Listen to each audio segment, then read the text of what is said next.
apa kabar Bapak Ibu para hadirin?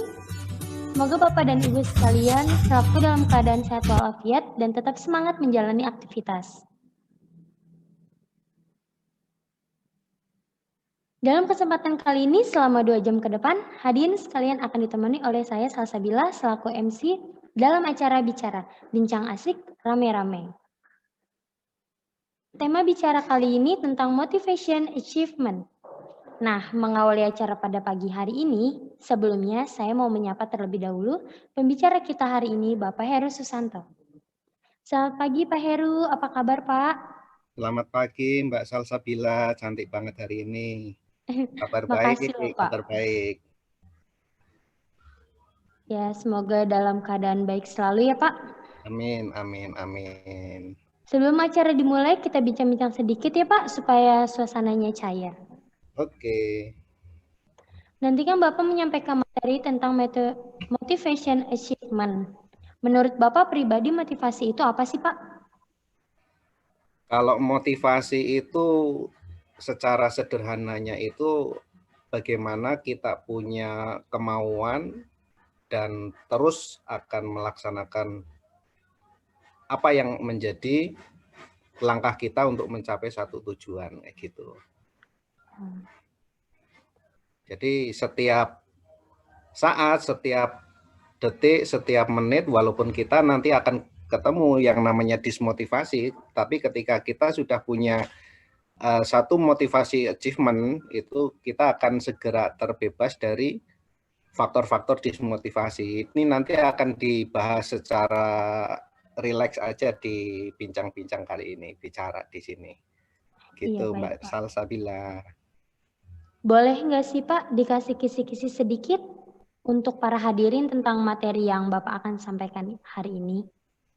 Oke, jadi untuk materinya nanti kita akan berbicara, mungkin yang pertama itu kita akan mencapai tujuan dari bincang-bincang kali ini ya. Jadi materi bicara kali ini yang pertama adalah mempercepat meraih tujuan kita.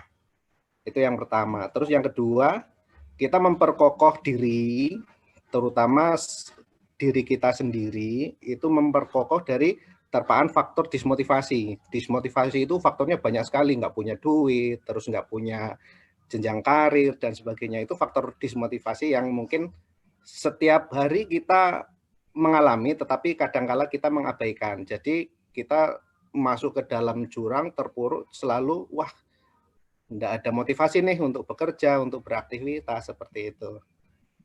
Terus yang terakhir nanti tentunya kita akan berbicara masalah bagaimana membangun motivasi diri.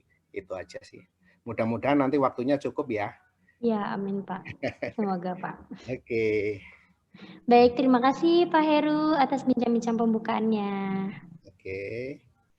Nah, para hadirin sekalian, tentu sudah tidak sabar kan untuk mengikuti segmen presentasi materi yang akan disampaikan oleh Pak Heru. Tapi sebelum itu, ada beberapa panduan acara yang perlu kami sampaikan agar acara bicara kali ini dapat berjalan dengan lancar. Yaitu, yang ke-1, pastikan perangkat komputer, laptop, ponsel terhubung dengan jaringan internet stabil serta memiliki aplikasi Zoom Cloud Meeting. Yang kedua, selama webinar berlangsung, peserta diminta tertib dan teratur seperti mengikuti seminar offline. Yang ketiga, peserta diharapkan untuk mengisi daftar hadir di link yang akan admin bagikan di chat box saat seksi diskusi.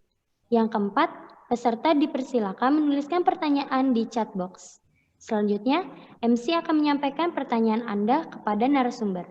Yang kelima, peserta diminta untuk tidak mengaktifkan fitur mikrofon saat kegiatan webinar berlangsung. Yang keenam, dilarang menuliskan kata-kata yang menyinggung golongan tertentu atau berbau sara. Yang ketujuh, ketika masuk sesi foto virtual, diharapkan para peserta untuk mengaktifkan video masing-masing. Yang kedelapan, materi dan e-sertifikat akan dikirimkan ke email peserta yang telah terdaftar di link daftar hadir maksimal H+5. Pelaksanaan webinar. Ini kita sudah tahu panduan acara bicara. Selanjutnya saya akan membacakan susunan acara hari ini. Yang ke-1, pembukaan acara. Yang kedua, presentasi materi. Yang ketiga, diskusi bersama. Yang keempat, foto virtual. Yang terakhir, penutupan acara. Bagi para hadirin yang ingin mendapatkan materi serta e-sertifikat, pastikan untuk mengisi form daftar hadir yang akan dibagikan oleh admin di chatbox saat segmen diskusi bersama dimulai.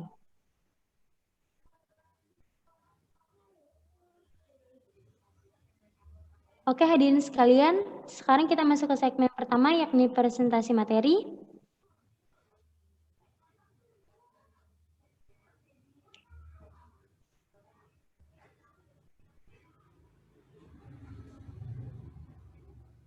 Di segmen presentasi materi ini, kita bersama-sama akan mendengarkan pemaparan dari pembaca kita, yakni Pak Heru Susanto. Tapi sebelum ini ada baiknya kita mengenal terlebih dahulu sosok beliau, kita yang satu ini ya. Nama Heru Susanto, pendidikan Sekolah Tinggi Trisakti Jakarta, Akademi Pariwisata Eka Sakti. Karir beliau menjabat sebagai Head Departemen Hotel and Restoran di Purwokerto, Tegal, Pemalang. PNS Staf Pengembangan Akomodasi dan Sarana Pariwisata. Departemen Kehutanan KPH Baturaden. Division Manager beberapa investasi berjangka Jakarta antara lain Sentra Arta Futures, Buana Arta Futures, dan Quantum Futures. Revenue Manager Hotel, beberapa hotel bintang 4 dan 5 di Bandung dan Yogyakarta. Terakhir di Radisson Hotel London. Trainer yang fokus pada pengembangan soft skill dan kompetensi SDM, manajemen sektor publik, manajemen strategik, dan strategi bisnis. Peneliti utama Herani Consulting, CEO Herani NSTD Holding Company. Tanpa berbasa-basi lagi, langsung saja kita persilakan Bapak Heru Susanto untuk menyampaikan presentasinya. Silakan Pak.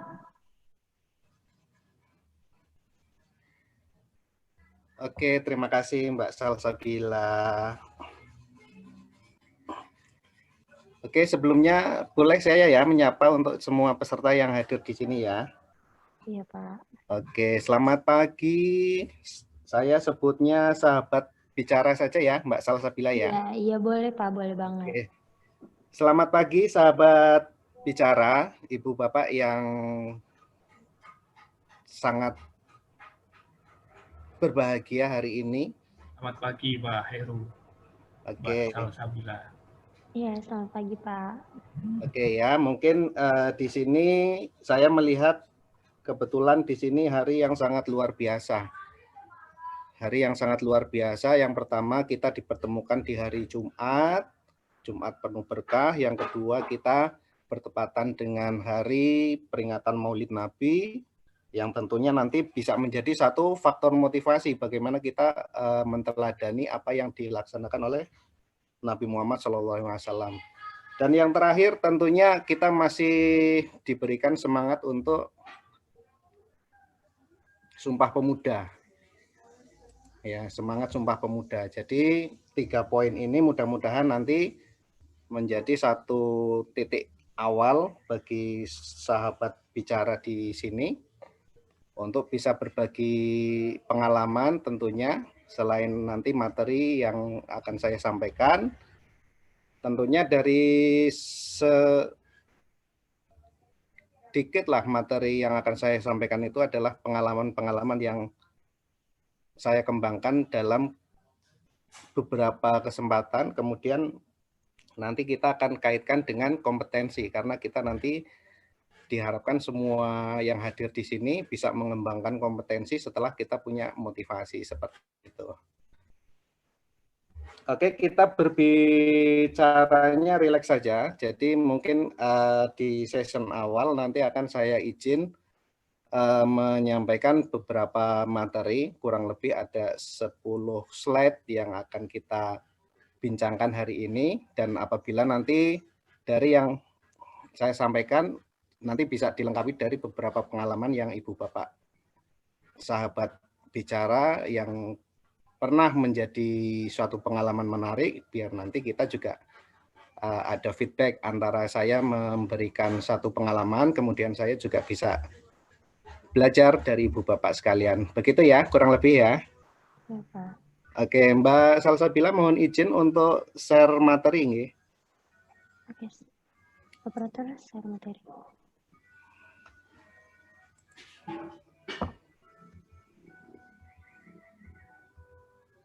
Oke.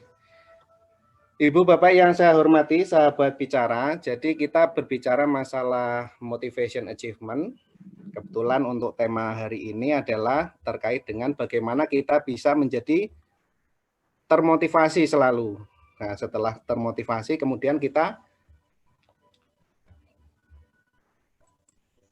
punya kemauan untuk mencapai peluang agar kita bisa mendapatkan suatu posisi yang lebih tinggi, seperti itu, entah itu dari karir, entah itu dari pengalaman dan sebagainya. Ya, jadi ada 3 poin yang akan kita bincangkan hari ini. Yang pertama, bagaimana mempercepat meraih tujuan kita. Kemudian yang kedua, bagaimana kita memperkokoh diri kita dari terpaan faktor-faktor dismotivasi, seperti itu. Dan yang ketiga, membangun motivasi diri. Nah, setelah kita bisa membangun motivasi diri, tentunya kita nanti akan bisa memberikan motivasi kepada orang lain, seperti itu. Ya, mungkin Ibu Bapak sekalian, sahabat bicara, punya latar belakang yang bermacam-macam, entah itu dari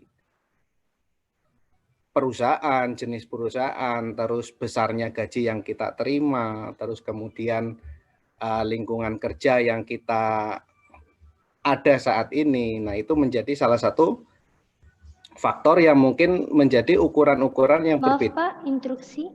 Ya. Apakah boleh tampilannya ditampilkan di layar materinya? Sebentar. Ya, soalnya belum ada di layar, Pak.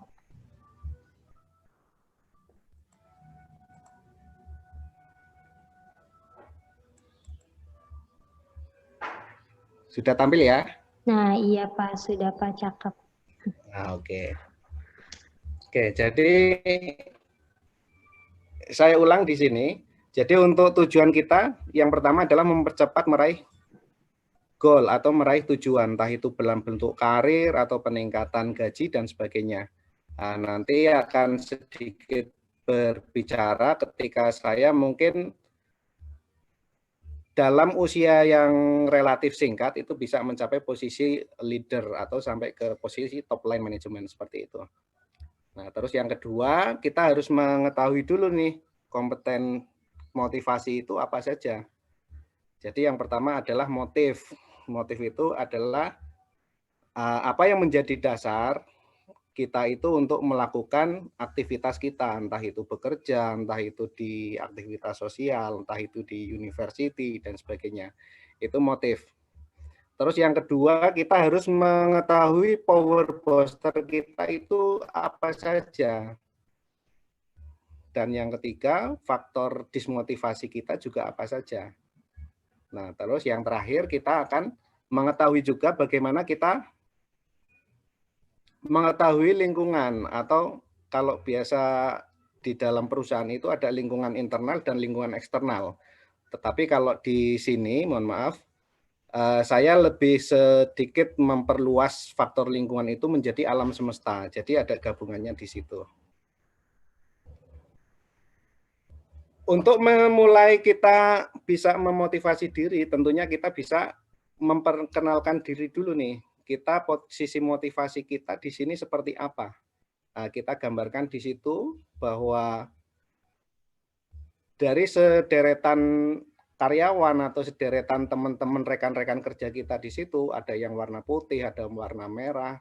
Nah, tentunya kita di situ akan berusaha untuk menjadi sesuatu yang berbeda, menjadi yang warna biru, menjadi warna hijau. Nah, tentunya ada faktor motivasi yang mendorong kita untuk menjadi berbeda, yang nantinya menjadi kekuatan kita di antara tim kita di situ, teamwork kita dalam bekerja.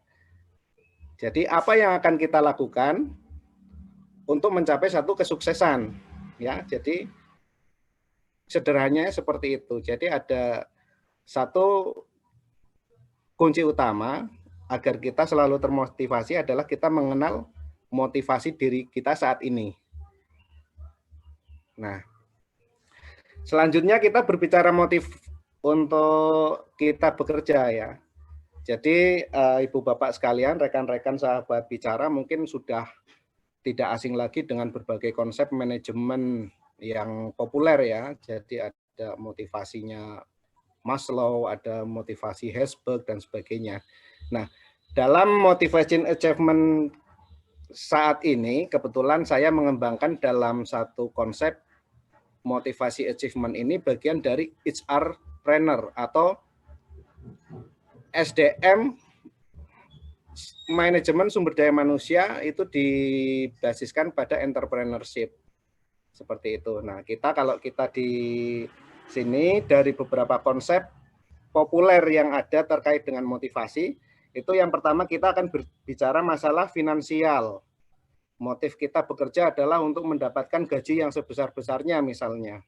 Motivasi kita belajar bekerja sambil belajar, motivasi kita untuk membantu orang lain misalnya. Atau bahkan dari sebagian kecil di antara kita mungkin itu sudah mengarah pada kita beraktivitas, kita bekerja, itu motifnya adalah dasarnya adalah untuk ibadah atau spiritual. Jadi konsepnya kurang lebihnya seperti ini. Ya, jadi ketika kita berbicara motif pada umumnya, itu pada umumnya adalah faktor finansial atau faktor materi itu menjadi yang paling dominan atau yang paling tinggi. Kemudian faktor emosional. Faktor emosional itu ada faktor terkait dengan saya ingin bersosialisasi, saya ingin beraktualisasi, saya ingin mendapatkan suatu kehormatan, saya ingin mendapatkan satu pengetahuan. Kurang lebihnya itu. Faktor yang kedua. Terus yang ketiga, di sini baru ada faktor spiritual atau faktor ibadah.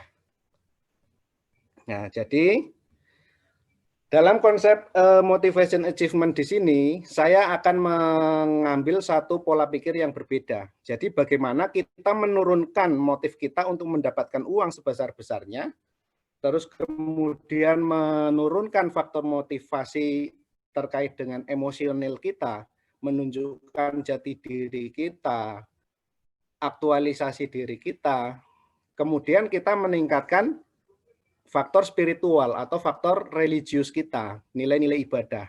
Nah, di sini kalau kita berhasil pada titik take off di sini, ini insya Allah ini sudah saya sudah saya buktikan dan ini juga saya ambil dari beberapa pengalaman di lapangan, baik di industri swasta maupun di semua bidang. Ini tentunya ketika kita bisa meningkatkan spiritual, itu otomatis faktor yang lain itu akan mengikuti. Jadi apapun jabatan kita, apapun latar belakang kita, ketika kita sudah berbicara masalah religius, itu kita akan melaksanakan pekerjaan kita itu karena alasan ibadah, seperti itu. Nah, di sini ketika kita sudah menyampai pada take off, ini baru kita bisa berbicara malah seberapa cepat kita mencapai tujuan kita, entah itu kenaikan pangkat, entah itu kenaikan gaji dan sebagainya, seperti itu. Nah, pada titik ini yang menjadi motivasi kita adalah bukan bagaimana kita mencari uang yang sebesar-besarnya. Gampang, motivasi kita misalnya, saya ingin bekerja di perusahaan yang besar. Atau kita sudah bekerja di perusahaan yang besar, kemudian saya ingin mendapatkan gaji yang besar. Itu tidak sampai 6 bulan, itu ketika sudah dianggap seperti biasa, itu pasti nanti akan dismotivasi lagi. Karena apa? Karena gaji yang kita harapkan itu sudah kita capai. Kedepannya kita pasti tidak termotivasi lagi seperti itu. Tetapi ketika kita sudah bisa menaikkan nilai ibadah kita, itu nanti motif kita itu tidak hanya sebagai syarat untuk mendapatkan kompensasi, sebagai syarat untuk mendapatkan apa yang kita inginkan, tetapi pekerjaan ataupun job desk kita yang harus dilaksanakan itu didasarkan pada apa yang harus menjadi tanggung jawab untuk dilaksanakan, sekecil apapun. Itu. Jadi kuncinya di sini. Jadi ketika kita mau berbicara motivasi sehebat apapun, kita punya gaji 10 juta dalam 1 bulan misalnya, ketika kita pengen naik 12 juta, ya sudah, ketika kita 12 juta sudah tercapai, itu nanti kita akan kembali kepada kondisi dismotivasi. Selanjutnya kita harus mengetahui faktor motivasi kita. Siapa motivasi Anda? Siapa motivasi kita semua? Mungkin Ibu Bapak sekalian sudah punya gambaran siapa motivasi. Motivator yang terkenal, ada Andre Wongso, ada Mario Teguh, ada Agim, dan sebagainya. Ternyata setelah kita riset, itu faktor siapa yang menjadi motivator kita adalah diri kita sendiri. Itu. Yang kedua mungkin bisa dituliskan siapa motivator kita. Mungkin Ibu Bapak sekalian, orang tua kita. Kemudian tokoh-tokoh. Kemudian ada pacar, ada anak, ada siapa lagi. Silakan tuliskan saja. Kira-kira siapa faktor yang mendorong untuk memberikan motivasi terbesar kepada kita. Ketika kita sudah bisa mengetahui siapa motivator kita, tugas kita adalah berinteraksi secara terus-menerus, entah itu dalam bentuk formal maupun dalam bentuk informal, itu kita selalu berinteraksi di situ. Kemungkinan saat ini yang menjadi motivator terbesar kita adalah anak kita. Saya ingin anak saya nanti ketika saya sudah selesai bekerja, saya bisa menguliahkan sampai di luar negeri dan sebagainya seperti itu.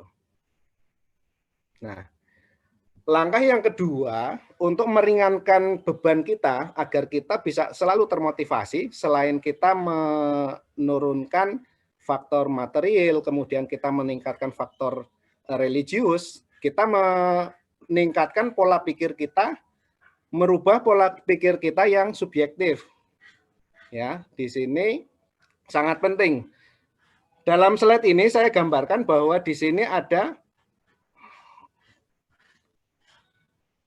seseorang yang akan melemparkan anak panah ya, tetapi di sini targetnya adalah di belakangnya. Nah, saya gambarkan seperti itu. Kadang kita di sini punya satu tujuan tertentu, tetapi kita terlena dengan apa yang biasa kita lakukan. Kalau bisa dibilang itu kita mungkin biasa terpurung dalam zona nyaman, misalnya seperti itu. Nah, untuk melatih pola pikir kita menjadi yang lebih rileks, yang lebih terbuka, yang pertama adalah menyeimbangkan keseimbangan antara melakukan hal-hal yang besar dengan hal-hal yang sepele. Hal-hal yang besar itu contohnya apa? Wah, hal-hal yang besar itu yang memberikan nilai manfaat yang tinggi, misalnya seperti itu. Mendapatkan bayaran yang besar, misalnya seperti itu, hal-hal yang besar. Dan hal-hal yang sepele, mohon maaf, ketika kita sedang merokok, kemudian kita dengan seenaknya kita membuang puntung rokok, nah itu juga menjadi satu faktor dismotivasi, walaupun mungkin Ibu Bapak sekalian meraba-raba hubungannya di mana kok bisa seperti itu. Hal-hal sepele, artinya nanti antara apa yang kita capai dalam kondisi besar, kemudian apa yang kita lakukan, entah itu pekerjaan sekecil apapun, itu akan menjadi satu pondasi kita selalu termotivasi, karena di situ tidak ada lagi berbicara masalah satu tujuan materi, tetapi bisa overall kita sudah masukkan menjadi faktor motivasi di situ. Yang pertama, oh saya tentu dengan melaksanakan pekerjaan ini, saya mendapatkan kompensasi yang besar. Tapi di sisi lain ketika kita melaksanakan pekerjaan yang utama, kita jangan lupa bahwa di lingkungan kita, di sekitar kita itu pasti ada skalanya kita dibutuhkan untuk mereka. Paling gampang misalnya, kita sedang ngetik di komputer, tahu-tahu ada telepon masuk. Kemudian ada lagi teman lain minta tolong dong saya dibantu ini. Itu pasti terjadi. Nah bagaimana kita mengambil polisi, sebentar, nggak usah, ini saya lagi sibuk ini ngurus proposal dulu, ini besar, tolong jangan diganggu, tolong kita jangan diganggu dulu. Nah itu yang menjadi jebakan-jebakan kita, yang pada akhirnya kita selalu berada di situ. Walaupun kita selalu termotivasi, tetapi kita akan lebih lambat mencapai apa yang menjadi tujuan kita. Terus yang kedua, merubah pola pikir dari memenuhi kebutuhan diri sendiri menjadi memenuhi kebutuhan orang lain. Contoh paling gampang gini, saya lapar, kemudian saya mencari makanan yang saya inginkan. Oh, misalnya di daerah Bogor dan sekitarnya lah. Di situ sedang viral, oh saya lagi pingin nih odading Mang Oleh. Karena saya lapar, kebetulan saya pingin mencoba karena lagi viral. Artinya apa? Itu berusaha memenuhi kebutuhan saya sendiri. Tetapi ketika misalnya saya berangkat ke Bogor, saya tujuannya adalah odading Mang Oleh, kemudian di sebelah kita kurang lebih 100 meter, di situ ada pedagang odading, sama-sama odading walaupun tidak viral. Saya beli yang 100 meter sebelumnya atau sudah dilalui. Karena apa? Otomatis pedagang odading yang tidak seviral Mang Oleh juga punya harapan bahwa saya laku dagangannya, kemudian saya bisa menafkahi keluarga saya. Artinya apa? Dengan kita memutuskan tidak beli di odading Mang Oleh, kemudian saya beli di tempat yang itu, artinya apa? Saya memberikan harapan bagi pedagang odading yang itu. Artinya apa? Saya memenuhi kebutuhan pedagang odading itu. Seperti itu. Terus yang selanjutnya, yang ketiga, itu fokus pada pelaksanaan tanggung jawab. Nah, jadi di sini saya ulang lagi bahwa melaksanakan pekerjaan itu bukan sebagai syarat untuk mendapatkan gaji. Melaksanakan pekerjaan itu bukan sebagai syarat mendapatkan kompensasi. Ketika itu sudah menjadi syarat, maka ketika kita tidak dibayar atau dalam kondisi krisis seperti pandemi misalnya seperti ini, perusahaan tidak mampu membayar, otomatis kita akan dismotivasi. Wah, ngapain saya tak cari lagi cari perusahaan yang lain lagi yang bisa memberikan gaji yang lebih besar seperti itu. Tetapi seberat apapun, sekuat apapun tekanan, ketika kita diberikan tanggung jawab pekerjaan itu dilaksanakan sebagai tanggung jawab seperti itu. Tanggung jawab kita yang harus diselesaikan. Nah, ini saya ulas kembali. Jadi contohnya adalah ketika kita berbicara masalah hal yang sepele dengan hal yang besar, ini yang pertama, mengerjakan hal-hal kecil saja karena merasa tidak mampu, tidak punya pendapat akan mendapatkan hasil yang besar, ini otomatis di atas, ini hal-hal yang besar ini tidak masuk ke dalam gelas kita. Gelas kita artinya apa? Ini diri kita. Terus yang kecil ada pasir, ada kerikil yang kecil ini kita yang kita lakukan setiap hari. Terus yang kedua, mengerjakan hal besar saja. Iya betul, kita bisa mendapatkan hal yang besar-besar ini di sini. Ini ada yang 100 juta, 200 juta, 50 juta. Tetapi ketika kita memasukkan hal-hal yang kecil, itu akan merasa kesulitan. Sehingga nanti penuh kepada diri kita. Artinya kita perlu menyeimbangkan hal-hal yang kecil dan hal-hal yang besar untuk mendapatkan hasil yang optimal seperti itu. Kalau kita berbicara masalah kuantitas, artinya kalau misalnya ini di kilo, itu otomatis lebih sedikit volumenya dibandingkan ini ketika ditimbang sama-sama seperti itu. Nah, kunci keberhasilan di sini yang pertama adalah kita mensyukuri. Sekecil apapun gaji kita, hargailah apa yang kita miliki, hargailah apa yang kita dapatkan seperti itu. Atau misalnya dalam kondisi pandemi seperti ini, perusahaan tidak mampu bayar gaji karyawannya yang biasa bayaran tanggal 25 atau maksimal tanggal 2. Ternyata perusahaan merasa berat, kemudian baru dibayar tanggal 15. Jangan terus kita memotivasi orang lain untuk ayo kita nuntut gaji kita, ayo kita nuntut hak kita. Seperti itu. Artinya apa? Dalam kondisi seberat apapun kita selalu bersyukur. Kemudian selanjutnya berhenti menyalahkan segalanya. Lebih baik kita mencari jalan keluar daripada kita menanyakan faktor penyebabnya. Kemudian kerjakan dengan lebih, artinya ketika kita dituntut oleh manajer kita mengerjakan 5 pekerjaan, kita usahakan mengerjakan lebih, artinya mungkin kita bisa mengerjakan 6, 7, 10 seperti itu, dan tentunya dengan sepenuh hati. Yang keempat, lakukan apa yang membuatmu bahagia. Nah, contoh saya di sini yang paling gampang adalah apa yang menjadi faktor bahagia kita, misalnya kita melaksanakan pekerjaan itu sebagai hobi, bukan sebagai suatu kebutuhan. Ya senang sajalah. Dan kalau kita bisa mencapai pada titik melakukan apa yang membuatmu bahagia, itu bisa mencapai satu titik bahwa kita tidak loyal kepada perusahaan, tetapi kita loyal kepada teman kita. Seperti itu. Dan yang terakhir, jangan pernah menyerah apapun yang terjadi. Artinya benturan, tekanan yang kita peroleh di setiap hari, di keseharian kita dalam bekerja itu akan menjadi bentuk. Benturan itu akan membentuk kita. Membentuk apa? Membentuk mental kita menjadi satu, biasa. Saya sebagai karyawan, kalau kita menyadari tugasnya karyawan ya kita mengerjakan, kondisinya karyawan ya kita dimarahi sama atasan. Semakin kita dimarahi sama atasan itu harusnya semakin termotivasi. Karena apa? Dulu ketika saya bekerja itu setiap saya dimarahi berarti saya sudah tidak mau lagi jadi karyawan. Artinya apa? Saya harus naik posisi kita menjadi leader agar saya bisa mengerjakan suatu hal yang lebih besar, kemudian saya tidak lagi dimarahi sama manajer kita, seperti itu.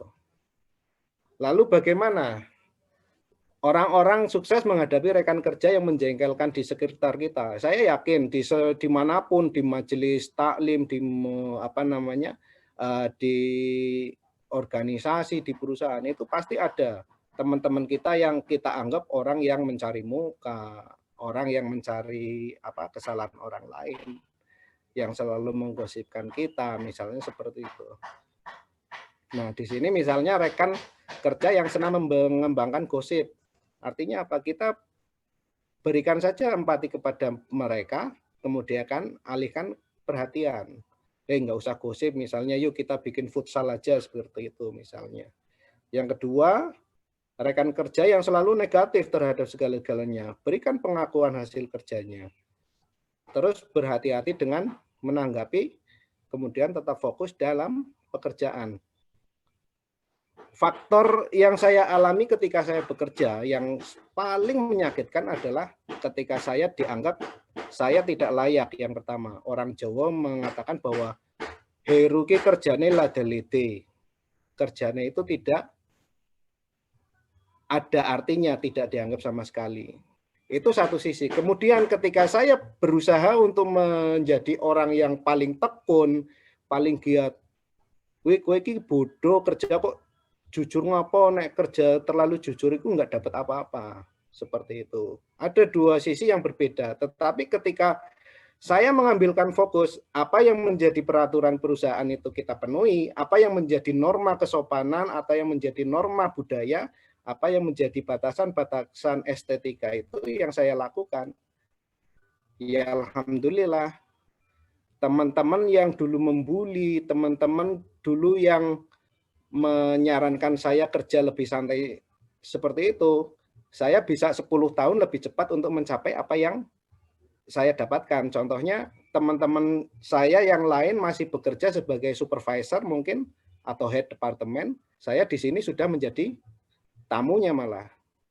Contoh misalnya saya kerja di hotel, dulu saya selalu dibully sama teman-teman, kamu nggak usah kerja terlalu ngoyo. Teman saya alhamdulillah sekarang masih head departemen di hotel.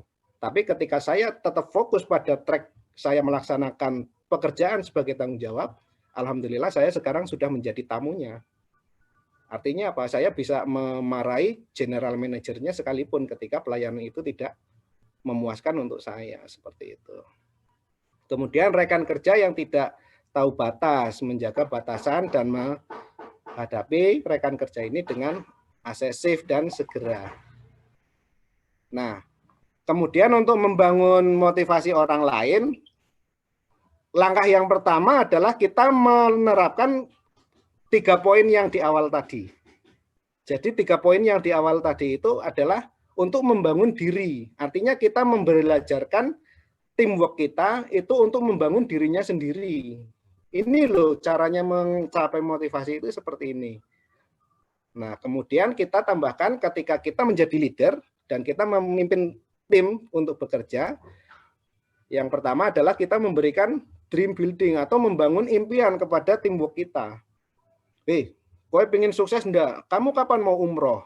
Ayo, kerja yang tekun. Kerja yang tekun. Contoh saya misalnya seperti itu. Atau contoh orang lain misalnya seperti itu. Terus tingkatkan kesadaran diri, self-awareness ini yang nantinya akan membentuk kita bisa memberikan satu keseimbangan antara hal-hal yang besar dengan hal-hal yang kecil. Ketika kita berbicara self-awareness misalnya, wah itu sangat sulit ketika kita harus mengerjakan hal-hal yang sepele. Tapi ketika kita punya self-awareness, mohon maaf, di sini saya sampaikan ketika saya mengerjakan pekerjaan yang nilainya ratusan juta, itu saya tetap bisa melaksanakan dengan enjoy ketika kita mengerjakan pekerjaan yang nilainya Rp50.000. Bahkan batasan waktunya misalnya, saya bisa mencapai satu pekerjaan dengan nilai ratusan juta dalam waktu 1 minggu misalnya, tapi kita dituntut juga saya tetap mengerjakan pekerjaan yang nilainya 50.000 misalnya, itu harus dilaksanakan 3 hari. Yang selanjutnya adalah meningkatkan kemampuan. Jadi semakin pinter, semakin terampil teamwork kita, itu otomatis akan termotivasi. Worthy. Ya, selanjutnya worthy, terus ciptakan teamwork. Dan yang terakhir, ini adalah kompensasi atau reward. Kalau di ilmu populer, motivasi achievement itu biasanya kompensasi atau reward itu ditaruh di atas. Bagaimana kita memotivasi? Ya udah tinggal naikkan gajinya saja. Tapi di sini saya posisikan di paling terakhir di sini. Kurang lebih itu. Ya, jadi nanti dari akhir apa yang kita bicarakan itu nanti kita poinnya di sini. Ketika kita bisa membalikkan titik kita, motif kita itu bisa kita kembalikan dari sini, itu insya Allah. Karena poin ini adalah yang pertama adalah meringankan beban kita untuk melakukan kegiatan. Jadi bukan mencari dorongan agar saya bisa bekerja, tetapi meringankan beban kita untuk mulai melakukan segala sesuatu. Seperti itu. Nah, jadi di akhir di sini kita sudah tidak lagi berbicara masalah kompensasi, masalah reward, karena namanya satu nasihat yang saya peroleh dari paman saya bahwa hidup itu adil. Hidup itu adil. Sopo nandur bakale ngunduh. Itu. Sopo nandur bakal ngunduh artinya apa? Siapa menanam itu pasti akan memanen. Nah, cuma di ungkapan-ungkapan seperti ini biasanya kita berlakunya ketika kita, wah, ada orang jahat kepada kita, kemudian saya mengungkapkan kata-kata memungkas, wah, siapa yang menanam pasti akan mengunduh. Artinya dia sudah berbuat jahat kepada kita, pasti akan mendapatkan balasannya. Tetapi harus kita balik. Ketika kita mendapatkan satu kesempatan untuk berbuat baik, walaupun kita tidak mendapatkan kompensasi, itu suatu saat kita akan mendapatkan hasilnya. Kalau diumpamakan, di sini buah kelapa itu mungkin jatuh, kemudian terbawa air, tahu-tahu tumbuhnya di pantai. Artinya apa? Kita berbuat baik di sini, kita bekerja di sini dengan sekuat tenaga, tetapi nanti kita mendapatkan hasilnya itu di perusahaan yang lain, seperti itu. Contohnya, saya bekerja di restoran. Wah, sama sekali kurang mengenakan, sudah banyak bully dan sebagainya. Tetapi kemudian saya mendapatkan hasilnya di mana? Saya mendapatkan hasilnya di Bandung. Ketika saya bekerja di Pemalang, tapi saya mendapatkan hasilnya di Bandung. Kok bisa seperti itu? Iya, ternyata ada tamu yang membawa saya karena di luar sepengetahuan saya itu, tamu tersebut memperhatikan pekerjaan saya. Kemudian, yowis, kamu mau di Bandung kerja, mau nggak, seperti itu. Kurang lebih demikian Mbak Salsabila. Selanjutnya nanti akan dipertajam lagi di session diskusi. Terima kasih. Silakan dikembalikan ke Mbak Salsabila. Ya, baik Pak. Sungguh luar biasa ya Pak materinya ya Pak. Insya Allah. Nah, itu tadi presentasi materi dari Pak Heru Susanto tentang motivation achievement. Kalau dari presentasi Pak Heru tadi bisa saya tarik kesimpulannya Pak. Ada beberapa poin penting yang harus digarisbawahi di antaranya. Yang pertama, komponen dari motivasi di antaranya motif, power booster, faktor dismotivasi, dan lingkungan. Yang kedua, cara membangun motivasi orang lain, yaitu dengan membangun mimpi, membangun kesadaran diri, meningkatkan kemampuan kerjasama tim, dan memberi kompensasi atau imbalan. Yang ketiga, kunci dari keberhasilan diantaranya, syukuri hal yang dimiliki, lakukan yang dapat membuat bahagia, pantang menyerah, berhenti menyalahkan segalanya, dan kerjakan segala sesuatu dengan sepenuh hati. Betul ya Pak ya? Seperti ya, itu. kurang lebihnya seperti itu. Monggo, mungkin kembali gantian saya bisa belajar dari pengalaman sahabat bicara untuk kesempatan ini. Monggo Mbak Salsabila. Iya, luar biasa ya Pak materinya disampaikan oleh Bapak Heru. Terima kasih Pak sudah meluangkan waktu untuk berbagi ilmu. Semoga materi yang dibagikan kali ini bermanfaat ya Pak, dapat diaplikasikan dalam kehidupan sehari-hari kita semua. Amin.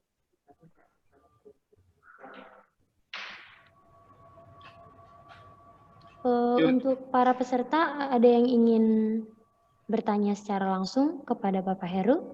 Ya, Yun Sewu, Pak Heru. Dari Gigi, Pak. Honoris Industri. Nanti dapat Didi. Ya, gini Pak Heru, jadi terkait dengan motivasi Pak, ini ada sesuatu yang unik bagi saya pribadi sebagai praktisi XR, ketika menyangkut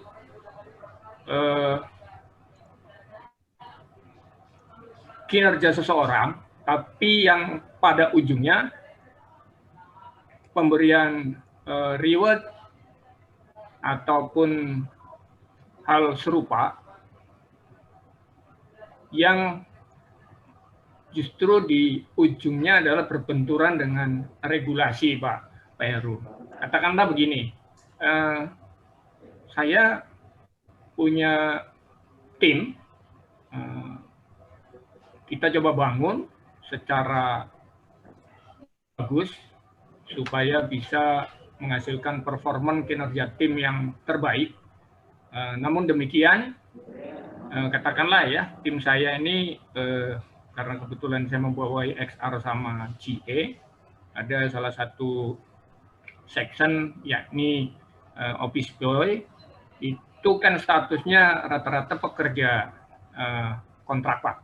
Nah, tapi ketika kita coba bangun skillnya, attitude-nya segala macam sudah bagus, tapi di titik akhir ketika kita mau, mohon maaf bahasanya, harus angkat karyawan tetap atau segala macam, kebentur dengan regulasi, entah itu regulasi yang berkaitan dengan pemerintah ataupun regulasi dengan manajemen. Ini yang kadang-kadang menjadi dilema tersendiri bagi kami ya Pak ya, karena ujung-ujungnya Pak, teman-teman yang menjadi penerus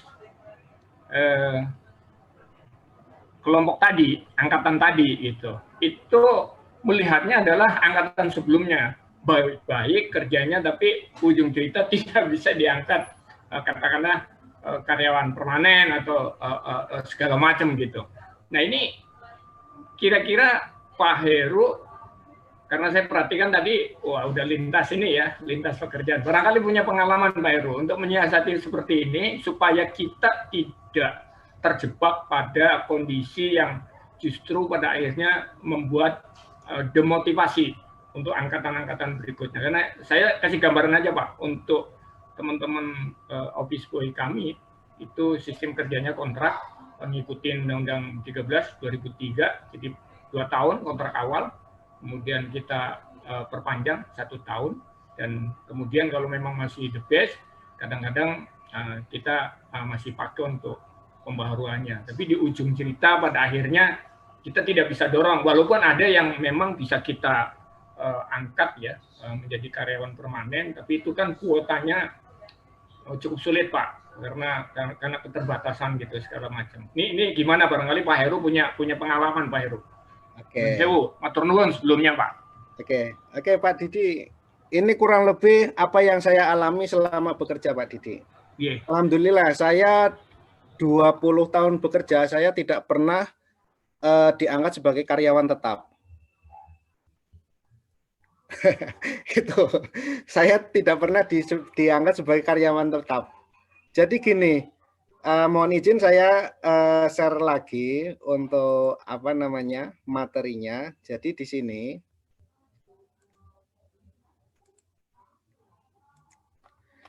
kita kembali pada grafik yang ada Pak Didi. Ya, jadi saya share yang ini. Ya. Jadi ketika kita berbicara masalah kompensasi kepada karyawan, oke lah kalau perusahaan itu besar dan punya kemampuan untuk membayar gaji karyawan, itu kita tidak ada masalah. Kita tidak ada masalah. Artinya apa? Kita bisa memenuhi faktor motivasi. Karena sebagian besar karyawan itu tentunya ingin bayaran yang besar, dapat materi yang lebih. Tetapi ketika kita berbicara karyawannya sudah menuntut, kemudian perusahaan itu tidak mampu memberikan pembayaran, ini Pak, motif ini yang harus dirubah kepada karyawan Bapak. Ternyata bekerja itu tidak hanya kompensasi, tapi ini faktor motivasi, ada 3 ini, finansial, emosional, spiritual. Ini kita tingkatkan ke faktor spiritual. Bahwa untuk bekerja saat ini dengan bayaran yang sangat terbatas, itu yakinkan kepada karyawan Pak Rudi, di sini akan mendapatkan satu keberhasilan, entah itu di perusahaan itu, ataupun entah itu di tempat lain. Karena apa? Yaitu tadi, ketika kita berbicara masalah finansial, itu ada batasan-batasan yang kemudian tidak berlaku lagi. Tetapi ketika kita menanamkan bahwa bekerja kita di sini adalah karena sesuatu yang menyenangkan, karena ibadah dan lainnya, itu akan meredam gejolak dari apa namanya teamwork kita untuk selalu menuntut seperti itu. Ini. Terus yang kemudian yang selanjutnya, ketika kita berbicara masalah terbentur dengan regulasi,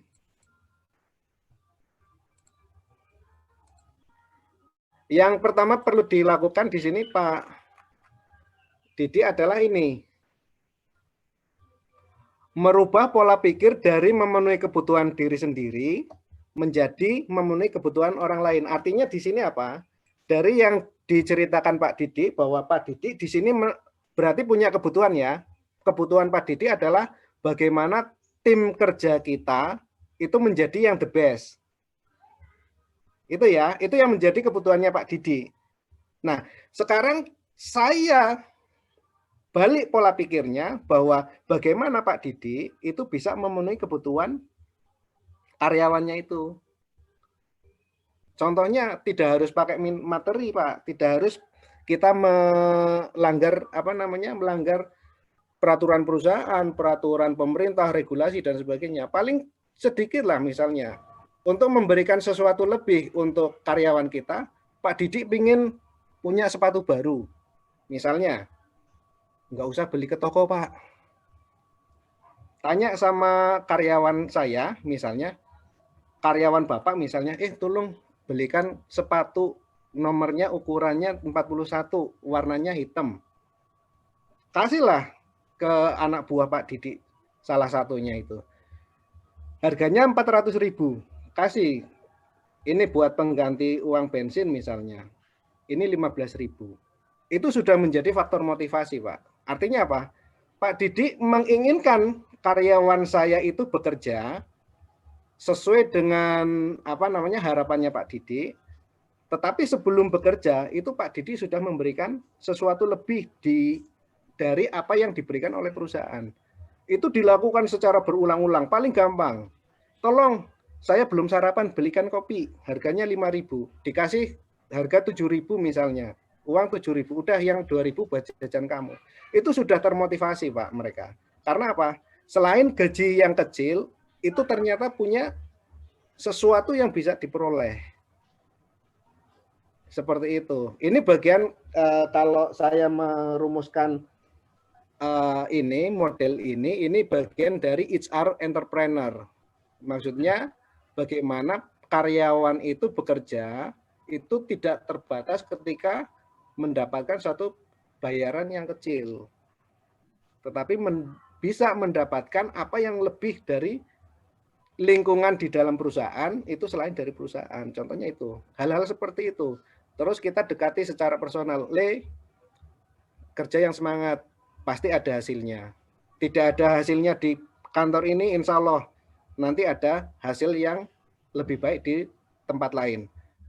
Contoh paling gampang misalnya, ketika karyawan kita sudah menunjukkan kerjanya yang sangat bagus, tetapi Pak Didi di sini terbentur karena saya tidak memberikan motivasi yang lebih, kemungkinan misalnya Pak Didi pindah ke perusahaan yang lain misalnya, saya sudah punya aset di sini.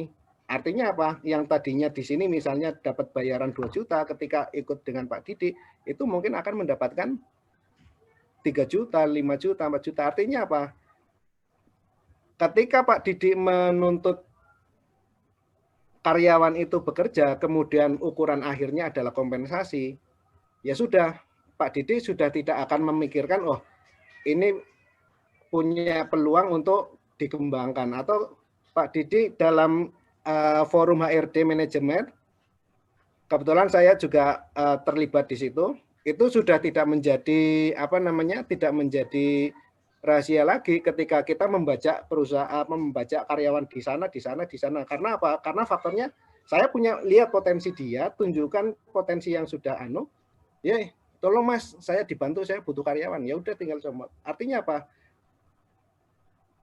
Dari perusahaan yang sekarang tempat bekerja itu tidak mendapatkan sesuatu yang lebih, tetapi karena saya punya link dan lain-lainnya, karyawan ini itu punya kesempatan untuk mendapatkan yang lebih besar. Seperti itu Pak Didi. Alhamdulillah, saya 20 tahun itu tidak pernah mendapatkan SK sebagai karyawan tetap. Itu yang pertama. Terus yang kedua, saya bekerja itu tidak pernah mendapatkan THR. Karena apa? Setiap 3 bulan menjelang puasa itu kebetulan saya ya faktor perusahaan sama ada yang dislike sama like seperti itu kan. Akhirnya saya kejebak dalam posisi kena surat peringatan, kemudian saya tidak mendapatkan THR seperti itu, kurang lebih itu Pak Didi. Oke. Iya Pak Heru. Jadi itu uniknya di situ Pak. Kalau tadi lihat kan ada 3 segmen ya Pak ya, finansial, emosional, sama spiritual. Nah dari 3 segmen ini memang terus terang yang kami alami. Untuk spiritualnya sendiri mungkin kira-kira cuma bisa 40%-nya saja Pak yang masih berhasil gitu ya. Karena yang lain-lain rata-rata memang kalau finansial sudah jelas lah ya motivasi awalnya gitu. Kalau emosional, nah di sini yang saya masih coba amati, pelajari dari teman-teman kita. Karena rata-rata awalnya bagus Pak. Jadi walaupun dia OB, kita naikkan skillnya, kompetensinya kita coba. Kalau memang the best biasanya juga di perjalanan kita coba dorong untuk bisa pindah ke departemen lain yang memang bisa untuk dia masuk ke sana sebagai bagian dari penghargaan kinerja terbaiknya gitu ya. Dan kemudian yang terakhir ya tadi Pak, ketika menjelang hubungan kerja berakhir biasanya karena mereka sudah merasa saya sudah nggak punya peluang lagi nih, istilahnya kuotanya sudah mendekati expire Pak. Nah itu langsung performa kinerjanya otomatis drop di akhir gitu. Memang masih ada sekitar 40% yang coba kita dorong untuk tetap mempertahankan kinerja terbaiknya sampai dengan hari terakhir bekerja.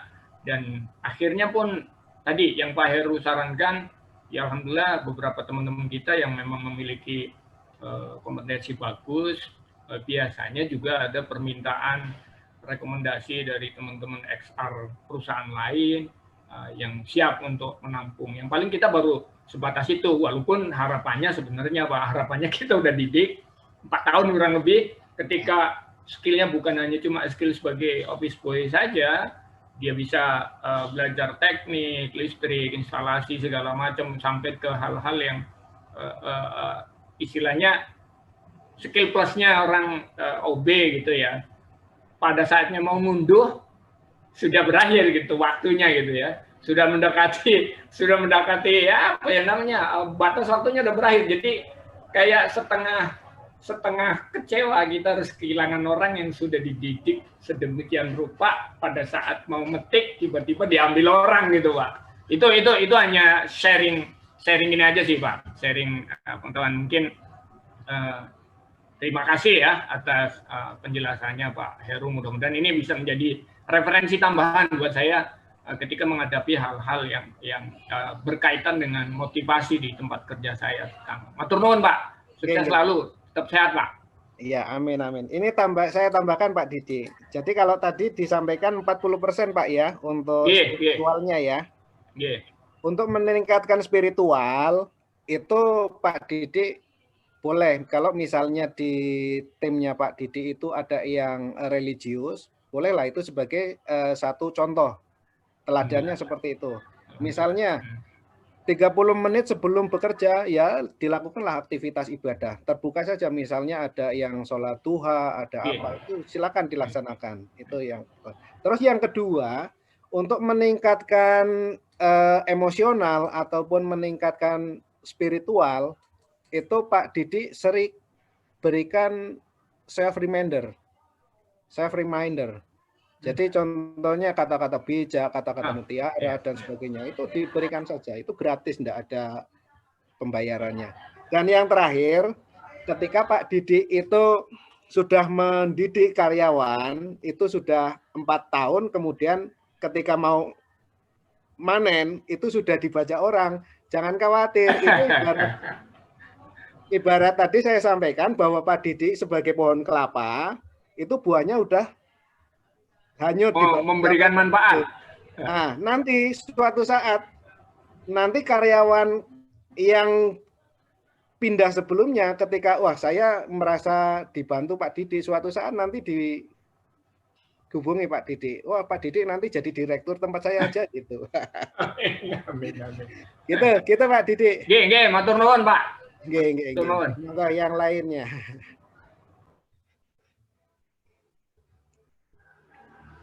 Assalamualaikum. Waalaikumsalam warahmatullahi wabarakatuh. Oke, terima kasih Pak Heru sebelumnya. Perkenalkan saya Yuan Badrianto. Oke. Dan salam juga buat Pak Didi. Jadi ingat pengalaman saya dulu Pak Didi. Saya dulu di Hankook Tire Indonesia Pak. Saya bagian HRD juga. Mungkin sedikit sharing ya Pak ya, menanggapi dan tadi juga jadi teringat pengalaman juga. Jadi ini apa yang saya lakukan dulu juga sama Pak ya. Yang pertama saya lakukan adalah bagaimana supaya karyawan-karyawan itu termotivasi dan stabil. Motivasinya memang agak sulit ya. Tapi yang saya lakukan adalah dari awal saya selalu melakukan screening. Jadi psikotesnya itu memang betul-betul saya jalankan supaya mereka betul-betul bisa terlihat bagaimana emosinya. Nah tadi kasus yang Pak Didi adalah ketika mereka sudah di akhir-akhir gitu ya, ada demotivasi. Biasanya memang kalau sudah sebulan mau habis kontrak seperti itu gitu ya. Nah, saya memang dari awal sudah memberikan, kalau kita ya di bagian HRD itu ada yang namanya HR for non-HR, HRD untuk bukan orang-orang HRD gitu ya. Gitu. Jadi saya melakukan itu, tapi saya tidak menyebutkan HR for non-HR karena mindset mereka juga mungkin belum sampai ke sana gitu. Tapi saya menyebutnya adalah mind for working, bagaimana kita berpikir untuk bekerja. Gitu. Nah, di sana saya selalu mengatakan kepada mereka dengan 3 skala. Anda melakukan yang benar, maka Tuhan juga tidak pernah tidur. Gitu ya. Tapi ketika perusahaan melakukan yang salah seperti tadi yang disampaikan, entah itu tidak dilakukan promosi, pembayaran gaji yang kurang atau apapun itu ya, ada kesalahan di perusahaan, artinya bahwa tadi prinsipnya ketika kita sudah melakukan lebih, maka kelebihan ini adalah yang akan dilihat oleh Tuhan juga. Jadi saya biasanya mengukur dengan skala. Kalau kamu kurang, kamu ada hutang. Hutang itu bisa dibayar, bisa tidak dibayarkan di dunia, tapi nanti di akhirat juga akan tertagih. Gitu. Tapi kalau kita melakukan yang lebih, maka Tuhan juga tidak pernah tidur. Ibaratnya kita mau jadi ember atau mau jadi guci. Gitu loh. Ketika ember itu berada di lantai, maka Tuhan juga mungkin atau siapapun akan membiarkan itu kan, karena ember. Tapi kalau misalnya ada guci ada di lantai, siapapun itu orang akan menganggap sayang banget ya gucinya di lantai. Maka waktu pun atau Tuhan pun akan memindahkan ke tempat yang lebih baik. Dan saya selalu support siapapun di tim saya ketika dia pindah. Bahkan ketika saya merasa bahwa tim saya kayaknya tidak cocok untuk dia. Dalam artian dia harusnya berkembang, harusnya dia mendapatkan posisi yang lebih baik. Tapi ternyata di sini memang tidak ada, artinya memang ada posisi yang belum terganti gitu ya, dan tidak ada special track. Saya selalu mengatakan sama mereka, termasuk tangan kanan saya juga selalu saya support. Kamu pindah saja di tempat yang memang lebih baik untuk kamu. Kalau saya seperti itu, meskipun saya akan kerepotan, tapi buat saya pribadi, tadi prinsipnya, apa yang sudah kita berikan kepada mereka, dan mereka akan lebih bermanfaat di luar, maka kita pun akan menjadi jembatan buat kita juga gitu loh. Ya, kalau saya sih seperti itu. Jadi kalau di lingkungan saya sudah tidak memungkinkan untuk dia berkembang dalam artian organisasi saya memang tidak ada posisi yang tepat buat dia gitu ya. Saya malah akan meminta dia untuk kamu resign, kamu pindah ke perusahaan ini teman saya ada di sana. Gitu karena apa? Saya merasa bahwa yang namanya Gucci itu sudah tidak tepat lagi di sini gitu loh. Begitu Pak, kalaupun memang saya gitu ya. Nah, kalaupun tadi bicara tentang esensi permasalahan Pak Didi adalah di akhir-akhir para karyawan itu yang mau habis kontrak ini adalah demotivasi. Saya selalu mengilustrasikan kepada mereka seperti ini. Ibarat kamu pesawat, ya, kamu itu sudah take off dengan baik, sudah terbang dengan baik, perjalanan sudah mulus, menghadapi semua baca rintangan itu sudah baik, tapi kenapa ketika kamu mau landing kamu malah buruk? Malah masalah gitu ya. Ya, maka apa yang terjadi dengan orang lain yang ada di dalam pesawat dengan apa yang akan dilihat di luar? Dari situ mereka biasanya saya minta mereka berpikir untuk itu, gitu. Karena saya terus coba motivasinya seperti itu. Dari situ dibangun pemahaman mereka bahwa yang namanya karir itu dimulai dari awal sampai dengan akhir. Apa yang sudah kita mulai, langkah pertama yang sudah kita mulai harus diakhiri dengan baik di langkah terakhir. Itu sama seperti filosofi tadi pesawat terbang. Dan biasanya mereka kena Pak kalau kayak gitu ya. Kalaupun memang saya biasanya seperti itu. Nah, jadi intinya sih seperti itu sih Pak. Pokoknya saya coba membangun mereka bahwa proses tidak akan pernah mengkhianati hasil itu. Nah, kasus yang tadi yang saya dapatkan juga dari slide-nya Pak Heru juga terima kasih banyak nih bagaimana memotivasi dream building, self awareness, worthy, teamwork dan kompensasi.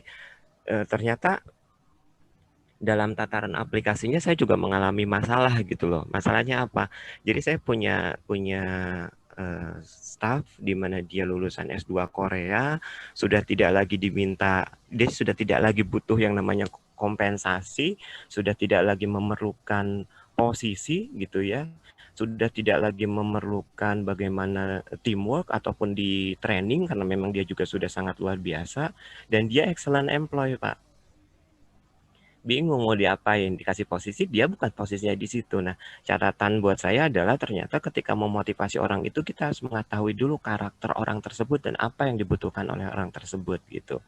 Ternyata digali gitu ya sama teman-teman saya dan saya melihat dari hasil psikotesnya ternyata yang dia inginkan adalah determinasi atau kebebasan yang bertanggung jawab. Dari situ saya akhirnya memberikan motivasinya lewat hal tersebut gitu.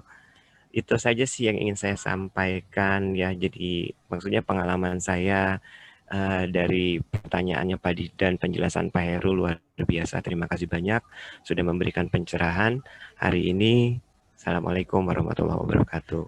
Waalaikumsalam warahmatullahi wabarakatuh. Makasih Mas Yuan. Oke Mas Yuan, itu sudah religius sekali itu tadi yang disampaikan. Artinya gini, ketika Mas Yuan itu mengembangkan karir karyawan yang kemudian mohon maaf ketika di perusahaan itu sudah tidak ada karir, artinya apa? Ketika memberangkatkan staf kita yang melepaskan staf kita yang mungkin bisa berkembang di luar, artinya jangan sampai kita merugikan perusahaan. Artinya apa? Mohon maaf, mungkin bahasa kasarnya sama saja kita membajak perusahaan sendiri seperti itu. Nah, di situ kita punya komitmen, punya tanggung jawab, tetapi ketika kita punya tanggung jawab untuk melaksanakan jabatan seperti itu. Tadi bagus sekali ada psikotes.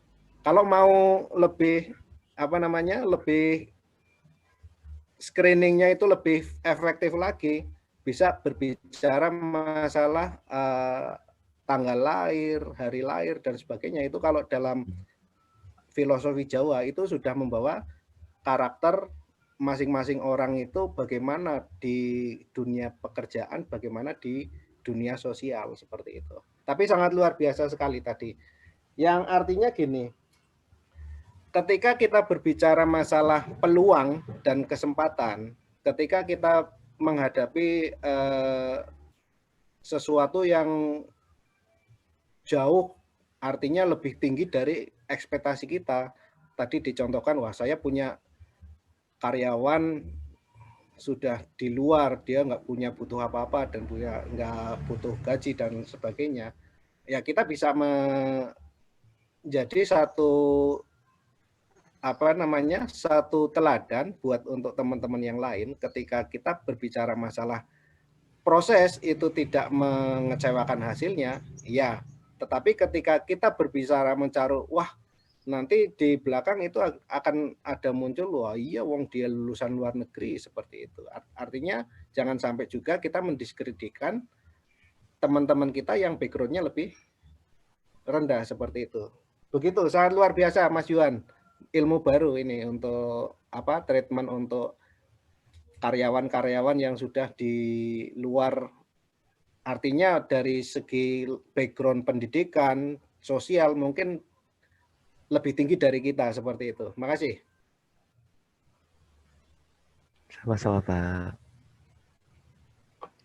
Monggo yang lain, Mbak Salsabila.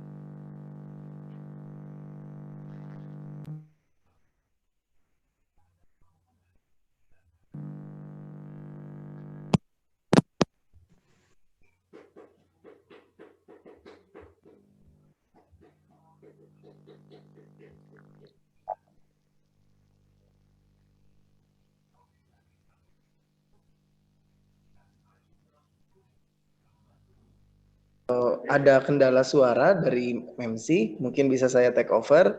Mungkin kepada para hadirin sekalian, apabila ada yang ingin menyampaikan sharing-sharing seperti tadi ya, sharing-sharing pengalaman, kita kan ini acaranya bincang asik rame-rame, mungkin bisa langsung membukakan audio dan kamera dan menyebutkan nama, memperkenalkan diri.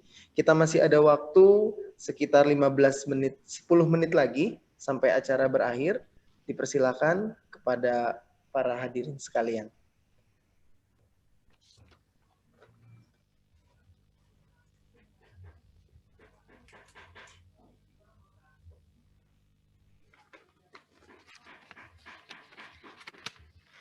Atau mungkin dari hadir bersama kita ya, Bapak Direktur First Time Job Training Institute, Pak Kusaheri, mungkin ada yang ingin disampaikan Pak mengenai materi Motivation Achievement ini? Boleh silakan Pak. Belum Pak ya. Oke, terima kasih Mas Risa. Ya, ini luar biasa ya diskusi kita hari ini. Jadi aktif dan memang menarik kalau kita bicara tentang karyawan ya, tentang motivasi, dan ini temanya juga tepat banget, Achievement Motivation Training, biasa disebut AMT ya. Dan ini bagian daripada HR-Planner ya Pak Heru ya. Betul Pak.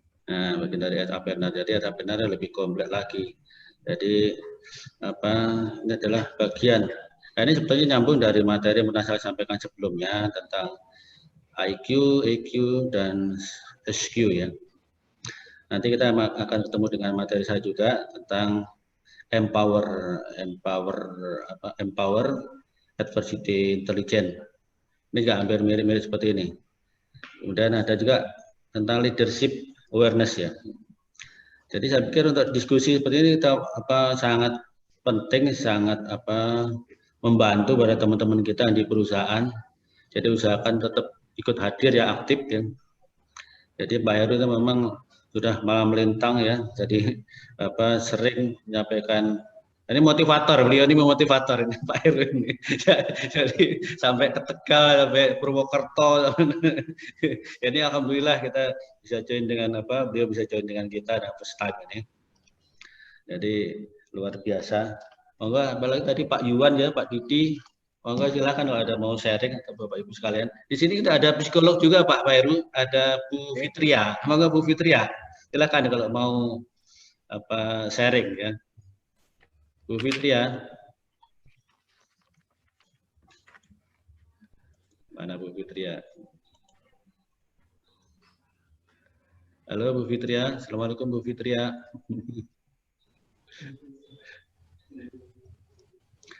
Ya, oke, sharing sedikit tentang tadi ya. Jadi kan namanya bincang-bincang asik rame-rame. Jadi siapa aja boleh menyampaikan pendapat atau ide atau pengalamannya.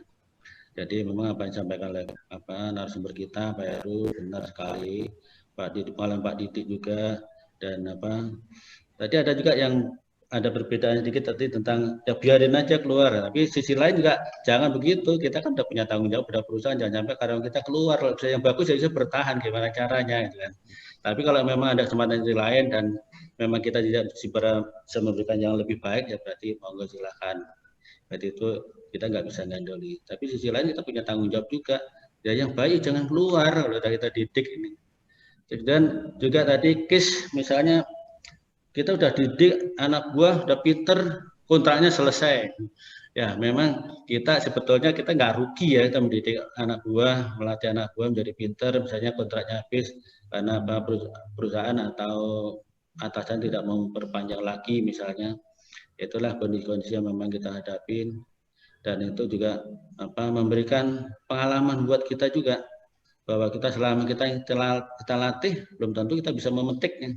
Yang memetik orang lain juga, kadang-kadang begitu. Tapi sisi lain bahwa yang perlu kita tanggapi, saya garis bawahi dari Pak Heru tadi bahwa untuk kalau kita mendidik orang ya kalau bisa ya jangan mudah dilepas, suruh ditawarin ke teman kita, jangan. Ya tetap kita punya tanggung. Kita dapat gaji di perusahaan ini ya kalau bisa mungkin kita bisa menahan orang tadi untuk berkarya di sini. Kecuali kalau memang mereka memang sudah dapat tempat lain yang lebih bagus ya kita nggak bisa menghalangi. Tapi secara prinsip, secara etika juga ya kita kerja di satu perusahaan Kita nggak boleh menyuruh udah kamu keluar aja daripada di sini. Tapi ada case lagi, memang disuruh keluar tujuannya Pak, supaya nggak bayar pesangon ada juga. Ya Pak Rudi ya. Pak Heru berarti paham juga tuh. Berarti memang sengaja disuruh keluar supaya nggak bayar pesangon ada juga seperti itu. Ada strateginya kok Pak, tapi kan itu nggak mungkin diungkapkan. Iya. Tapi di dunia SR itu bukan rahasia umum untuk Pak Yuan. Iya, betul. Maksudnya ya itu juga menjadi jadi prinsip ya, saya juga memahami itu ya, maksudnya.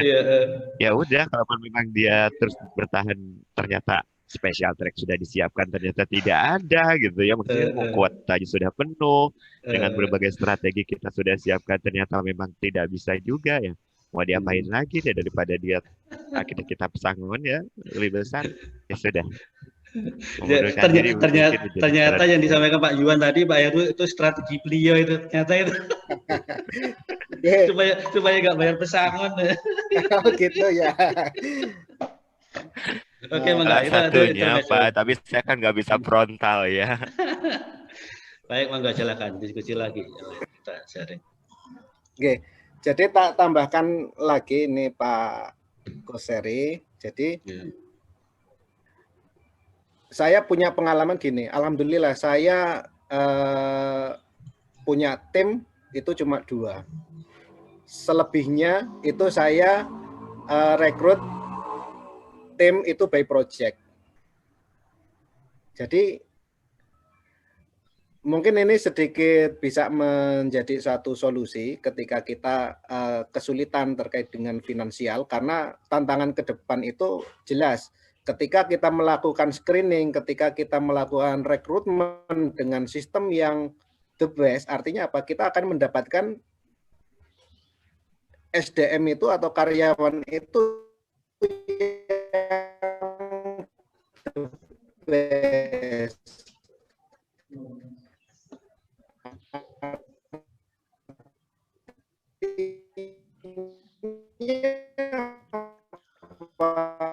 Suaranya ini apa, jaringannya kali ya, Pak Heru.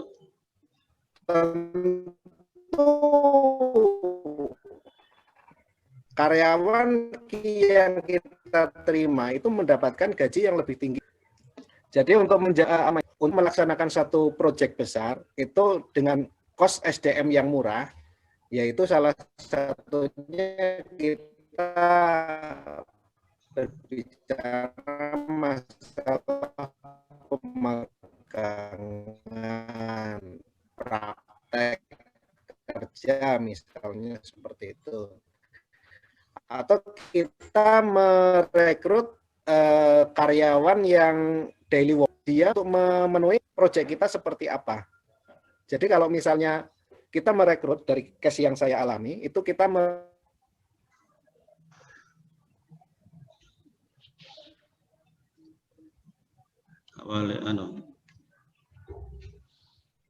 Live sudah masuk lagi.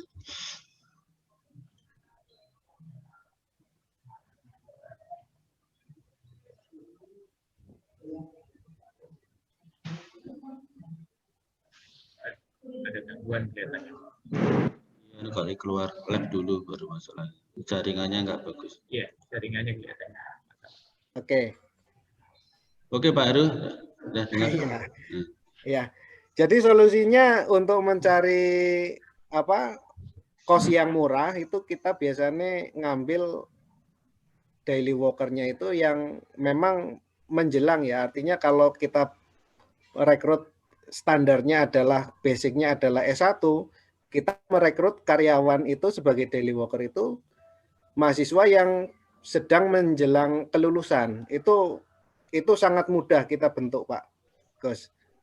Jadi pengalaman saya itu dengan pekerjaan yang luas atau pekerjaan yang besar itu motivasinya masih tinggi. Karena apa? Bagi mereka itu 10 juta itu belum ada apa-apanya dibandingkan dengan selembar sertifikat pengakuan saya pernah menjadi surveyor atau saya pernah menjadi tim dalam satu proyek. Misalnya seperti itu Pak Gus.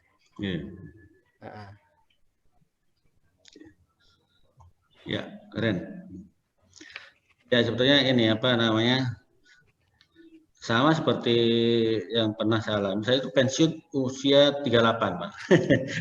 Pensiun usia 38. Untuk berikutnya nggak pernah saya dapat pensiun lagi. Jadi memang petualang namanya. Petualang. Tapi asik memang ya. Monggo silakan sharing teman-teman kita juga. Monggo. Pak Rudi mau sampaikan lagi, Pak Rudi? Ya. Atau Pak Yuwan? Bagus, cukup Ya, kayaknya sih. Jadi hanya sharing kasus saja Pak di tempat saya karena kelihatannya itu yang selalu berulang untuk saat ini, walaupun kita coba update terus skill teman-teman kita gitu kan, tapi pada akhirnya harus berbenturan dengan regulasi pemerintah ataupun regulasi manajemen.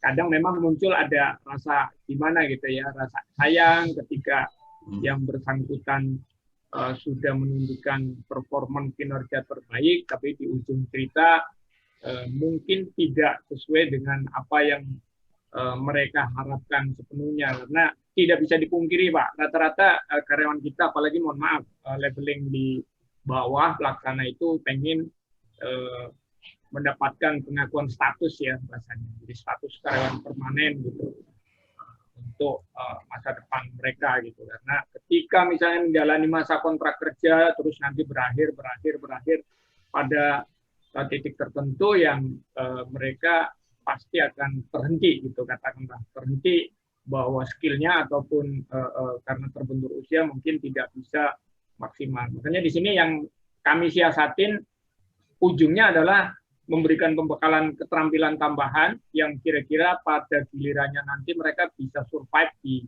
lapangan, Mbak. Di kami OB ada beberapa orang yang coba kita dorong di tengah-tengah pekerjaannya ambil kuliah sambil kerja gitu. Jadi ketika misalnya sudah berakhir, dia bisa naikin levelingnya nanti walaupun di tempat kerja yang lain gitu misalnya.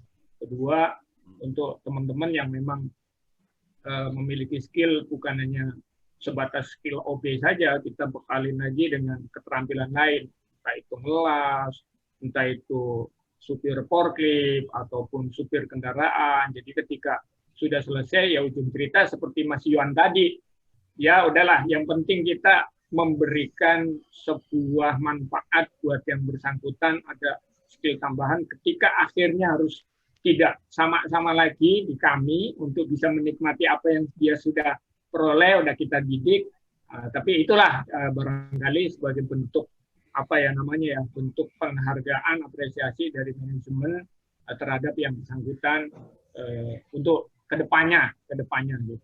Jadi lulus dari honoris bukan hanya sebatas sebagai pekerja office boy saja, tapi sudah ada tambahan skill. Dia bisa menguasai kendaraan, dia bisa mengoperasikan forklift, atau bahkan ada beberapa yang katakanlah setelah lulus dia sudah menyelesaikan S1-nya atau D3-nya sehingga dia bisa melamar pekerjaan di tempat lain, sudah tidak di posisi itu lagi, tapi ada celah gitu, ada celah yang bisa menaikkan leveling yang bersangkutan. Mungkin itu aja sih Pak Kus. Jadi mudah-mudahan dengan berbincang seperti ini saya semakin mendapatkan banyak gambaran, wawasan, sehingga kedepannya juga di internal bisa kita lebih komprehensif lagi untuk memanage teman-teman terutama di leveling bawah. Karena ini jadi permasalahan yang krusial sama-sama. Saya pikir Pak Kus lebih paham lah Pak gitu. Kenapa nggak boleh kontrak berkepanjangan atau segala macam. Ini menjadi permasalahan yang krusial buat teman-teman pekerja, terutama di level bawah. Itu aja Pak. Dan saya baik, izin Pak Heru, sebentar Pak Heru, karena sharing ya. Jadi tadi sudah disampaikan oleh Pak Heru juga sama Pak Yuwan ya, itu keren banget dan luar biasa itu. Saya coba sharing, mencoba melihat dari sisi lain, terutama dari sisi manajerial, bahwa apa namanya terkait dengan karyawan tadi, sebelum kita melakukan sesuatu kan ada namanya ini ya strategi perusahaan. Kalau di dalam SKKN itu ada 9 klaster itu. Yang klaster pertama strategi manajemen SDM. Bahwa di sana itu ada perencanaan. Jadi setiap tahun setelah organisasi ada reorganisasi atau penjutan atau perluasan. itu kan ada namanya manpower planning. Manpower planning itu sudah ditentukan di sana kriterianya apa, spek tenaga kerjanya seperti apa. Jadi yang kita lakukan sesuai dengan rencana rencana perusahaan atau rencana manajemen. Ini dari sisi ini ya manajerial. Jadi kadang-kadang kita ini secara emosional bahwa kita ingin membantu orang. Ini adalah sisi pribadi kita. Tapi dari sisi manajerial bahwa kita itu punya tanggung jawab, kita tidak keluar dari strategi perusahaan, dari manajemen SDM. Ya. Kemudian di situ kan ada manpower planning. Manpower planning itu untuk mengisi pos-pos dalam struktur organisasi tadi kan ada permintaan tenaga kerja, skillnya apa, kompetensinya apa, dan syarat pendidikan minimalnya apa, terus kemudian pengalaman berapa tahun. Di sana clear semuanya. Jadi nggak ada lagi seperti yang dikatakan bahwa saya sudah didik kemudian nggak diperpanjang, ya memang masalah kontrak. Nah, kita sekarang kembali kepada kita berfungsi sebagai manajemen SDM, berarti kita berangkatnya dari strategi manajemen perusahaan tadi. Mungkin itu sharing aja juga supaya nambah perbendaharaan kita ya. Saya juga dapat masukan dari Pak Heru, Pak Yuwan, dan Pak Rudi. Ya, kita gantian, saya yang terima doang, berarti saya harus ganti juga ngasih ya. Supaya sama-sama dapat. Baik, terima kasih. Kembalikan kepada narasumber kita, monggo Pak Heru. Baik. Mungkin untuk penutup. Jadi terutama untuk yang punya tanggung jawab di SDM, artinya untuk memotivasi coba terapkan materinya tadi udah di-share ya sama Mas Riza. Itu coba itu ditrainingkan dalam bentuk yang mungkin berkelompok ya, artinya tidak secara personal, artinya ketika kita mencoba untuk menerapkan ini, minimal 3 poin itu tadi, untuk menurunkan motif finansial atau material, kemudian menaikkan motif emosional sama spiritual, itu insya Allah nanti yang namanya tuntutan gaji, tuntutan kompensasi, dan sebagainya, itu akan semakin lama semakin redam. Karena apa? Saya di sini sudah puluhan karyawan itu saya keluar masuk perusahaan itu yang ternyata di tahun 2020 itu masih banyak sekali karyawan yang ingin mendapatkan kompensasi di bawah UMR. Kenapa mereka tetap bertahan? Yaitu karena ada faktor motivasi yang mereka yang mereka harapkan adalah ketika saya bisa bekerja. Alhamdulillah saya masih bisa bekerja di perusahaan ini. Terus yang kedua, tempat kerja saat ini mungkin menjadi satu batu loncatan untuk mencapai satu posisi yang lebih baik lagi seperti itu. Tapi insya Allah nanti dengan menerapkan ya mungkin dalam briefing ataupun dalam forum training, in-house training internal, itu disampaikan saja materi 3 poin itu. Insya Allah nanti akan ada penurunan atau kita bisa meredam adanya karyawan yang dismotivasi karena merasa tidak puas dengan pekerjaannya, tidak puas dengan kompensasi yang diterimanya, tidak puas dengan jenjang karir yang ada di perusahaan itu. Itu. Jadi dari beberapa perusahaan yang saya kunjungi, terutama untuk manufaktur Pak Gus, itu luar biasa. Manufaktur itu yang gajinya ditekan, tempat kerjanya mungkin kurang nyaman, tetapi ketika kita bisa mensisipkan 3 poin itu, insya Allah ya yang saya dampingi itu ada peningkatan motivasi, tetapi tidak menuntut terus karena saya sudah bekerja lebih baik, saya minta bayaran yang lebih baik, tidak Pak Gus. Mungkin itu sebagai penutup. Dan artinya apa? Terkait dengan penerapan HR-Planner yang tadi motivasi achievement itu sebagian dari HR-Planner atau SDM entrepreneurship, itu secara otomatis nanti kompetensi akan ikut meningkat Pak. Secara otomatis ketika kita berbicara self motivation itu secara otomatis itu kompetensi akan meningkat. Terus kemudian gaji saat ini misalnya 10 juta, 20 juta dan sebagainya itu akan cenderung menjadi satu pola pikir yang ini bagian dari satu rezeki. Satu bagian yang saya terima. Ada 99 kebaikan atau 99 manfaat yang lain itu yang bisa diperoleh dari perusahaan. Itu. Terus saya terakhir akan memberikan satu clue bahwa ini sebagai pedoman saya. Jadi ketika saya berbicara masalah proses itu tidak melupakan hasil atau tidak mengecewakan hasil, itu sebagai bagian dari hidup itu seimbang. Apa yang kita lakukan saat ini dengan cucuran kerikat yang saat ini dilakukan, itu pasti kita akan memetik hasilnya. Karena apa? Dalam rumusnya adalah ketika kita menanamkan satu biji, itu pasti akan menumbuhkan 10, 100 itu biji baru. Itulah yang akan kita petik di masa-masa yang akan datang. Entah itu di perusahaan kita bekerja saat ini atau di lingkungan di luar perusahaan. Itu Pak Gus. Dan terakhir, terima kasih untuk kesempatan yang sangat luar biasa ini. Mudah-mudahan bisa menjadi satu awal silaturahmi Pak Gus, Pak Didi, Pak Yuwan, dan semua peserta bicara saat ini. Insya Allah saya di sini ada di Jogja, ada di Purwokerto, kadang ke Bogor juga Pak Gus, monggo di Cawel saja silaturahminya. Seperti itu. Terima kasih dan terakhir mohon maaf kalau misalnya ada beberapa yang saya sampaikan memang sesuatu yang menggelitik atau membuat gairah menjadi wah ini kok orang apa ya mengada-ada dan sebagainya. Saya mohon maaf yang sebesar-besarnya. Terima kasih. Wassalamualaikum warahmatullahi wabarakatuh Pak Gus.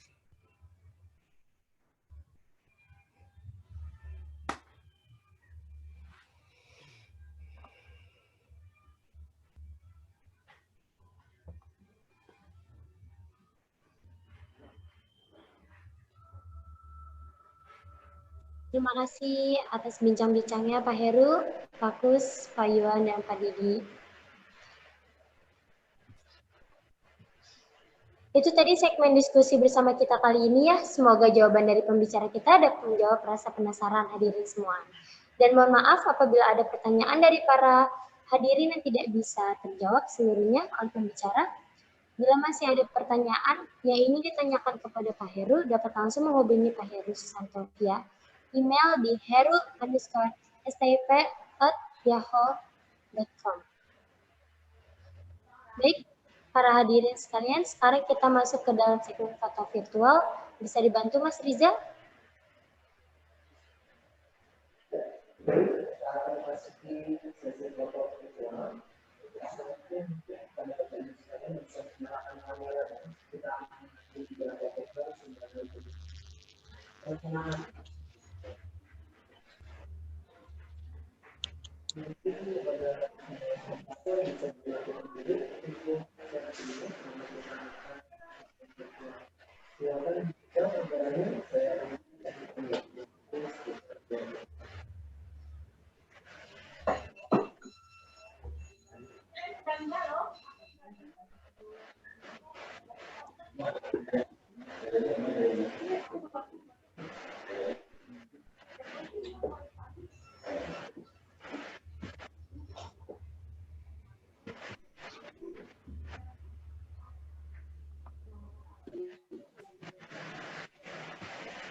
Kami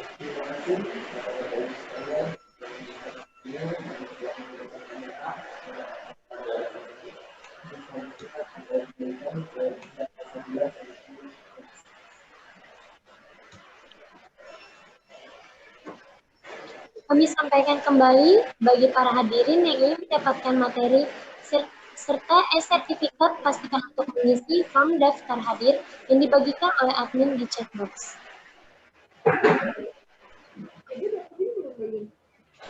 Baik para hadirin sekalian, dengan berakhirnya segmen foto virtual, maka berakhir pula perjumpaan kita hari ini dalam bicara-bicara. Terima kasih saya sampaikan untuk atensi dan partisipasi para hadirin sekalian. Mohon maaf apabila ada kekurangan selama penyelenggaraan acara. Ikuti Instagram First Time Development Institute di @firsttimecenter untuk mengetahui beragam informasi seputar dunia kerja, pelatihan terbaru, dan webinar gratis. Akhir kata, saya Sasa Gelap dari hadapan para hadirin. Sampai jumpa di bicara-bicara selanjutnya. Assalamualaikum warahmatullahi wabarakatuh. Waalaikumsalam warahmatullahi wabarakatuh. Terima kasih Pak Heru. Terima kasih.